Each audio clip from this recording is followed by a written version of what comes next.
नमस्कार दोस्तों, आप सबका स्वागत है आपके अपने YouTube चैनल आई फ्यूचर टेक्नोलॉजी में। दोस्तों, आज की वीडियो में आप सब जानोगे कि मिस्र सभ्यता का संपूर्ण इतिहास के बारे में, यानी कि पिरामिड का इतिहास।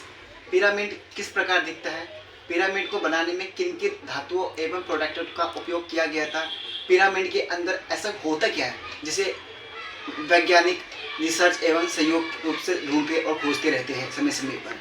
पिरामिड किस प्रकार का स्ट्रक्चर बनाया जाता है, यही तमाम सवालों का जवाब आज की वीडियो में आप सीखेंगे। दोस्तों, अगर आपको ये छोटा सा वीडियो आपको अच्छा लगे तो अपने दोस्तों के साथ ये वीडियो को शेयर जरूर करें और हम बढ़ते अपने वीडियो की ओर। दोस्तों, गीजा का पिरामिड हमेशा से जिज्ञासा का विषय रहा है। पुराने मिस्र साम्राज्य से लेकर गीजा का पिरामिड आज भी दुनिया भर का ध्यान अपनी ओर खींचता है। इसने मजबूती के साथ हजारों साल में अपने सामने खड़ी हुई चुनौतियों का मुकाबला किया, लेकिन दुनिया भर के पुरातत्वविद यह गुत्थी पूरी तरह नहीं सुलझा सके कि इतना विशाल और भव्य निर्माण उस जमाने में कैसे किया गया होगा, जब आधुनिक तकनीक का दूर दूर तक नाम भी नहीं था। आखिर उस समय के लोगों ने इसे बनाने के लिए कौन सी टेक्नोलॉजी इस्तेमाल की? इतने बड़े बड़े चूना पत्थर और ग्रेनाइट के ब्लॉक से कैसे रेत में पहाड़ खड़ा किया गया होगा? कैसे इतने भारी पत्थर जुटाए गए होंगे? और क्यों हजारों साल पहले इसका निर्माण किया गया?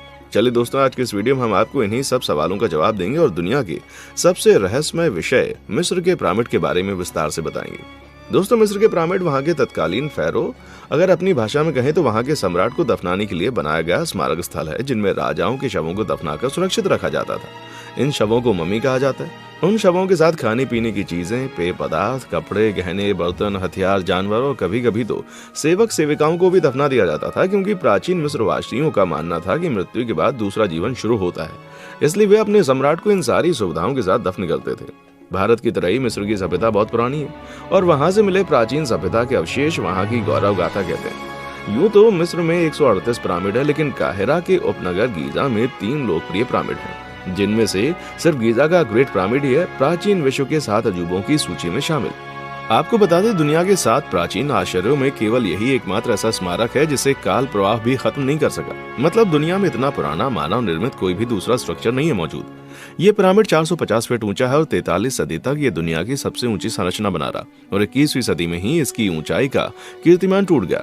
इसका आधार 13 एकड़ में फैला है, जो करीब 16 फुटबॉल मैदानों जितना है। ये 25 लाख चूना पत्थरों के खंडों से निर्मित है, जिनमें से हर एक पत्थर का वजन है 2 से 30 टन के बीच। ग्रेट पिरामिड को इतनी परिशुद्धता के साथ बनाया गया है कि वर्तमान तकनीक ऐसी कृति को दोहरा पाने में सक्षम है। कुछ साल पहले तक वैज्ञानिक इसके रहस्यों को टटोलने में नाकाम रहे थे, लेकिन फिर लेजर किरणों से माप जोक का उपकरण ईजाद होने के बाद वैज्ञानिक इसकी सिमेट्रीज का पता लगा पाने में सक्षम हो सके। वैज्ञानिकों को मिले परिणाम बताते हैं कि इसका निर्माण करीब 2560 वर्ष ईसा पूर्व मिस्र के शासक खुफू के चौथे वंश द्वारा अपनी कब्र के तौर पर करा गया था और इसे बनाने में करीब 23 साल लगे थे। मिस्र के इस महान पिरामिड को लेकर अक्सर सवाल उठाए जाते रहे। बिना मशीनों के, बिना आधुनिक औजारों के मिस्रवासियों ने कैसे इतने विशाल पत्थरों को, जो वजन में तकरीबन हाथी के बराबर थे, उनको 450 फीट की ऊंचाई पर पहुंचाया और इस विशाल परियोजना को कैसे महज 23 वर्षों में पूरा कर लिया गया। पिरामिड विश्लेषक इवान हेडिंगटन ने गणना करके हिसाब लगाया कि यदि ऐसा हुआ तो इसके लिए हजारों मजदूरों को साल के 365 दिन में हर दिन 10 घंटे करीब काम के दौरान हर दूसरे मिनट में एक पत्थर को अपनी जगह पर रखना होगा। क्या ऐसा संभव था? इस विषय पर अलग अलग समय में वैज्ञानिकों ने कई शोध किए, जिनमें से एक नए शोध में इस बात की जानकारी मिली है कि ग्रेनाइट और चूना पत्थर के विशाल ब्लॉक इस स्थान पर कैसे लाए गए होंगे। दरअसल वैज्ञानिकों का मानना है कि मिस्र की नील नदी से तब एक सहायक नदी निकलती थी, जो कि पिरामिड के पास तक पहुंचती थी, जिससे 4500 साल पहले करीब 23 लाख ग्रेनाइट और लाइमस्टोन के ब्लॉक लाने में आसानी हुई थी, क्योंकि उस समय तक पहिए का आविष्कार नहीं हुआ था। ये ब्लॉक औसतन 2 टन वजनी थे, इसलिए इन्हें पानी के जरिए ट्रांसपोर्ट करना आसान और एकमात्र उपाय था। नील नदी की वो धारा आज अस्तित्व में नहीं है, क्योंकि समय के साथ मौसम में आए परिवर्तन ने इसको सुखा दिया है। Proceedings of the national academy of sciences में एक शोध छपा है, जिसमें उस पुरानी जलधारा के बारे में बताया गया है। शोधकर्ताओं ने कहा है, अब ये बात स्वीकार की जाती है कि प्राचीन मिस्र के इंजीनियर्स ने गीजा पठार के लिए निर्माण सामग्री और बाकी चीजों के परिवहन के लिए नील नदी की एक नहर का इस्तेमाल किया था। कॉलेज डे फ्रांस के शोधकर्ताओं की एक टीम की अगुवाई में हुए अध्ययन में खुफू कैनल का प्रमाण मिलता है, जो नदी से जुड़ी एक धारा थी, जिसने पिरामिड के अंदर तक नौका के ट्रांसपोर्ट को सक्षम बनाया था। इस शोध के लिए शोधार्थियों ने गीजा के 8000 साल पुरानी बाढ़ वाली जमीन में पराग से उत्पन्न वनस्पति के पैटर्न को पानी के धारा के आधार पर उसे रिकंस्ट्रक्ट करके ये रिसर्च किया। इसके लिए टीम ने गीजा के पास मरुस्थल में 30 फीट गहराई में ड्रिलिंग की।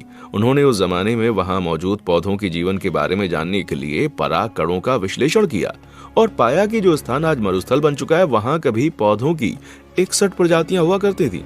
पराग के आंकड़ों का इस्तेमाल करके शोधार्थियों ने यहाँ तक अनुमान लगाया है कि वहां का जलस्तर पहले कितना था और इसमें ये बात सामने आई कि जिस इलाके में 4,500 साल पहले पिरामिड खड़ा किया गया था वो करीब 8,000 साल पहले पानी के नीचे था।